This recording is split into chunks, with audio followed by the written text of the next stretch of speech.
नमस्कार। आज हम पढ़ रहे हैं अमृता प्रीतम की कहानी अंतर्व्यथा नीचे के कपड़े। यह एक पंजाबी कहानी है जिसके मन की पीड़ा को लेकर मैंने कहानी लिखी थी। नीचे के कपड़े, उसका नाम भूल गई हूँ। कहानी में सही नाम लिखना नहीं था और उससे एक बार ही मुलाकात हुई थी, इसलिए नाम भी याद से उतर गया है। जब वह मिलने आई थी, बीमार थी, खूबसूरत थी, पर रंग और मन उतरा हुआ था। वह एक ही विश्वास को लेकर आई थी कि मैं उसके हालात पर एक कहानी लिख दूं। मैंने पूछा, इससे क्या होगा?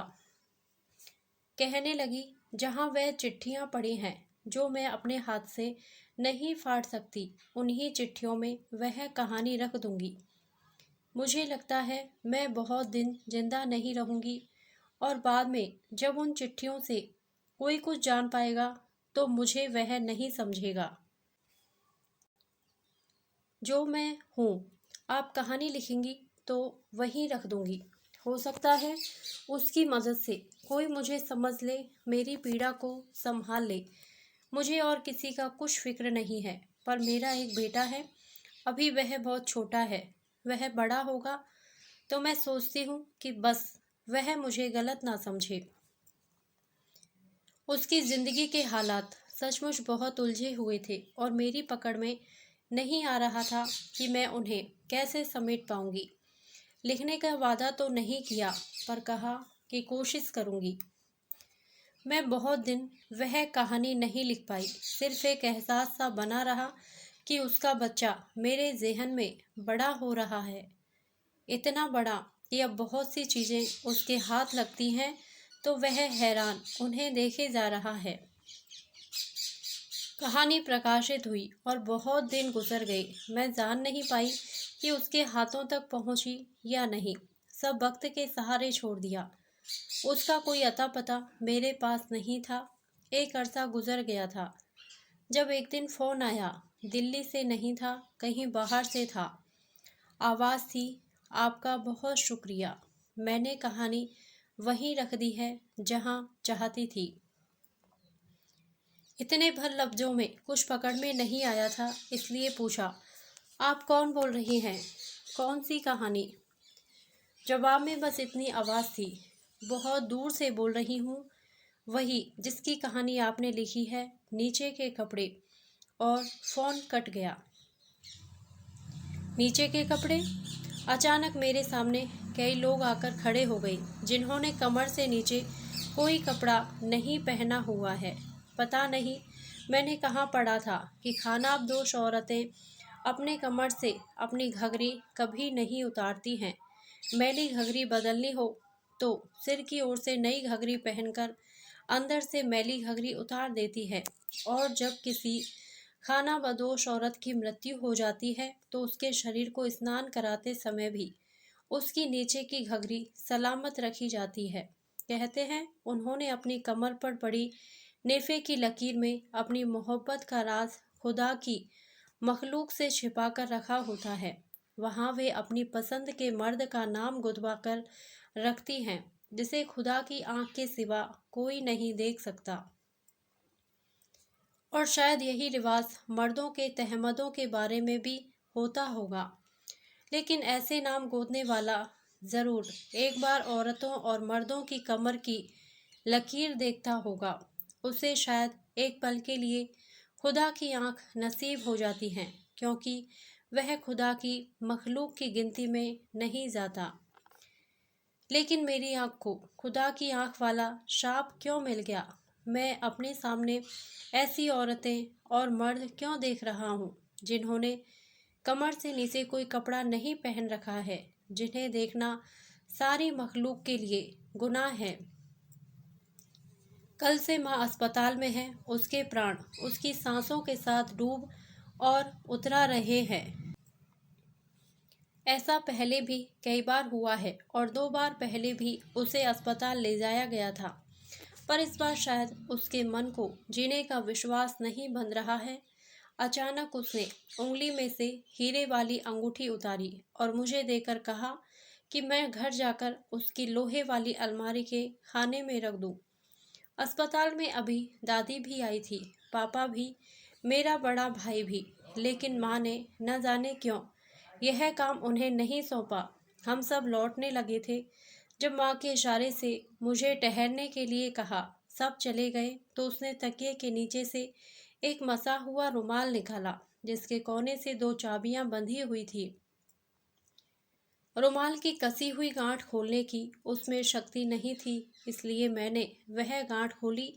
तब एक चाबी की ओर इशारा करके उसने मुझे यह काम सौंपा कि मैं उसकी हीरे की अंगूठी अलमारी के अंदर खाने में रख दूं।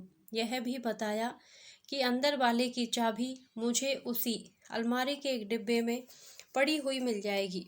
और फिर माँ ने धीरे से यह भी कहा कि मैं बम्बई वाले चाचा जी को एक खत डाल दूं दिल्ली आने के लिए, और दूसरी चाबी उसने उसी तरह रुमाल में लपेटकर अपने तकिए के नीचे रख ली।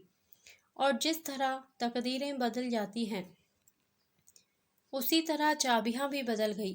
घर में रोज के इस्तेमाल की माँ की एक ही अलमारी है, लेकिन फालतू सामान वाली कोठरी में लोहे की एक और भी अलमारी है जिसमें फटे पुराने कपड़े पड़े रहते हैं। पापा के ट्रांसफ़र के समय वह अलमारी लगभग टूट ही गई थी, पर माँ ने उसे फेंका नहीं था और सांकड़ भाकड़ वाली उस अलमारी को फालतू कपड़ों के लिए रख लिया था। घर पहुंचकर जब मैं माँ की अलमारी खोलने लगा तो वह खुलती ही ना थी। चाबी मेरी तकदीर की तरह बदली हुई थी। हाथ में थामी हुई हीरे की अंगूठी को कहीं संभाल कर रखना था, इसलिए मैंने सामान वाली कोठरी की अलमारी खोली। यह चाबी उस अलमारी की थी। इस अलमारी में भी अंदर का खाना था। मैंने सोचा उसकी चाबी भी जरूर इसी अलमारी के किसी डिब्बे में ही मिलनी चाहिए, और मैं फटे पुराने कपड़ों की तहें खोलने लगा। पुराने उधड़े हुए सलमे के कुछ कपड़े थे जो माँ ने शायद उनका सच्चा सुलमा बेचने के लिए रखे हुए थे, और पापा के गर्म कोट भी थे जो शायद बर्तनों से बदलने के लिए माँ ने संभाल कर रखे हुए थे।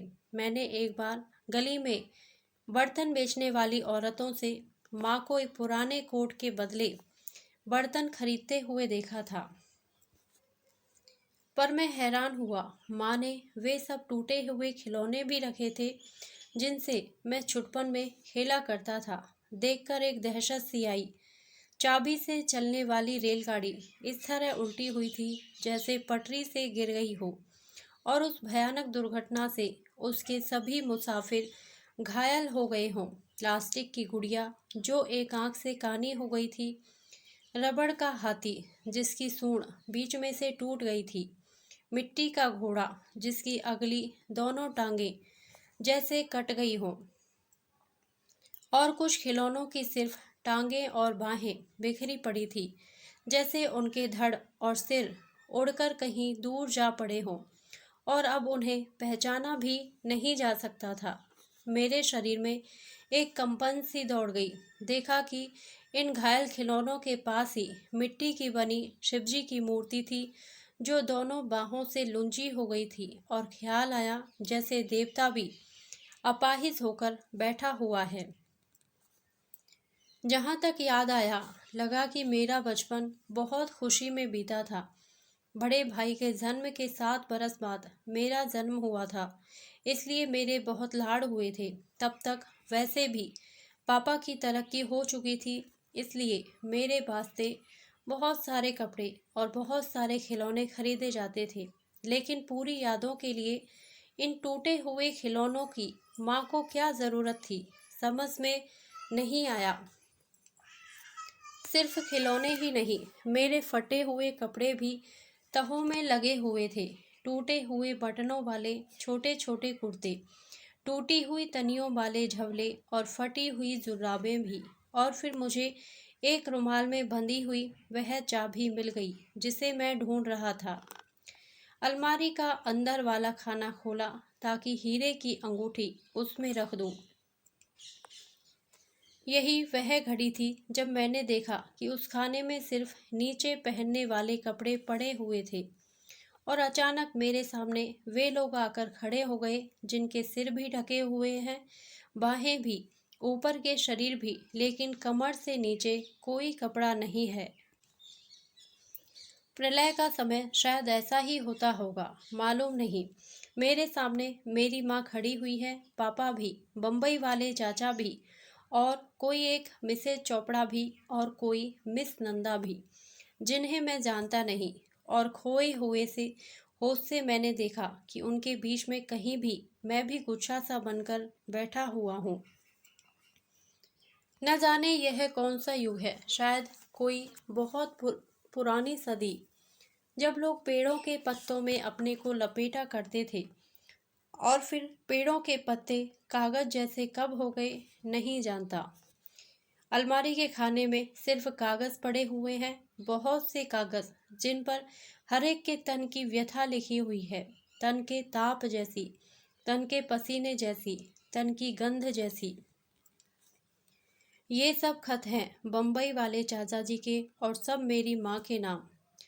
तरह तरह की गंध मेरे सिर को चढ़ रही है। किसी खत से खुशी और उदासी की मिली जुली गंध उठ रही है। लिखा है, वीनू, जो आदम और हव्वा खुदा के बहिश्त से निकाले गए थे, वह आदम मैं था और हव्वा तुम थी। किसी खत से विश्वास की गंध उठ रही है। वीनू, मैं समझता हूँ कि पत्नी के तौर पर तुम अपने पति को इनकार नहीं कर सकती, लेकिन तुम्हारा जिस्म मेरी नज़र में गंगा की तरह पवित्र है, और मैं शिवजी की गंगा को जटा में धारण कर सकता हूँ। किसी खत से निराशा की गंध उठ रही है। मैं कैसा राम हूँ जो अपनी सीता को रावण से नहीं छुड़ा सकता। न जाने क्यों ईश्वर ने इस जन्म में राम और रावण को सगे भाई बना दिया। किसी खत से दिलजोई की गंध उठ रही है। वीनू, तुम मन में गुनाह का एहसान ना किया करो। गुनाह तो उसने किया था जिसने मिसेज चोपड़ा जैसी औरत के लिए तुम्हारे जैसी पत्नी को विसार दिया था। और अचानक एक हैरानी की गंध मेरे सिर को चढ़ी जब एक खत पढ़ा। तुम मुझसे खुशनसीब हो वीनू, तुम अपने बेटे को बेटा कह सकती हो, लेकिन मैं अपने बेटे को कभी अपना बेटा नहीं कह सकूंगा। और अधिक हैरानी की गंध से मेरे सिर में एक दरार पड़ गई जब एक दूसरे खत में मैंने अपना नाम पढ़ा। लिखा था, मेरी जान वीनू, अब तुम उदास ना हुआ करो। मैं नन्हे से अक्षय की सूरत में हर वक्त तुम्हारे पास रहता हूँ। दिन में मैं तुम्हारी गोद में खेलता हूँ और रात को तुम्हारे पास सोता हूँ। सो मैं जिंदगी के 19 बरस मैं जिसे पापा कहता रहा था, अचानक उस आदमी के वास्ते यह लफ्ज़ मेरे होठों पर झूठा पड़ गया है। बाकी खत मैंने पूरे होश में नहीं पढ़े, लेकिन इतना जाना है कि जन्म से लेकर मैंने जो भी कपड़ा शरीर पर पहना है, वह माँ ने कभी भी अपने पति की कमाई से नहीं खरीदा था। मिट्टी का खिलौना तक भी नहीं। मेरे स्कूल की और कॉलेज की फीसें भी वह घर के खर्च में से नहीं देती थी। यह भी जाना है कि बम्बई में अकेले रहने वाले आदमी से कुछ ऐसी बातें भी हुई थी जिनके लिए कई खतों में माफ़िया मांगी गई हैं, और उस सिलसिले में कई बार किसी मिस नंदा का नाम लिखा गया है, जो खत लिखने वालों की नज़रों में एक आवारा लड़की थी जिसने मेनका की तरह एक ऋषि की तपस्या भंग कर दी थी। और कई खतों में माँ की झिड़कियाँ सी दी गई हैं कि ये सिर्फ उसके मन के वहम हैं जिनके कारण वह बीमार रहने लगी है। यह माँ, पापा, चाचा, मिसेज चोपड़ा, मिस नंदा कोई भी खाना बदोशों के काफिलों में से नहीं है, पर खाना बदोशों की परंपरा शायद सारी मनुष्य जाति पर लागू होती है। सबकी घघरियों और सबके तहमदों पर जहाँ उनके शरीर पर पड़ी उनके नेफे की लकीर पर लिखा हुआ नाम ईश्वर की आँख के सिवा किसी को नहीं देखना चाहिए। और पता नहीं लगता कि आज मेरी आँख को ईश्वर की आँख वाला शाप क्यों लग गया है। सिर्फ यह जानता हूँ कि ईश्वर की आँख ईश्वर के चेहरे पर हो तो वरदान है, लेकिन इंसान के चेहरे पर लग जाए तो श्राप हो जाती है। धन्यवाद।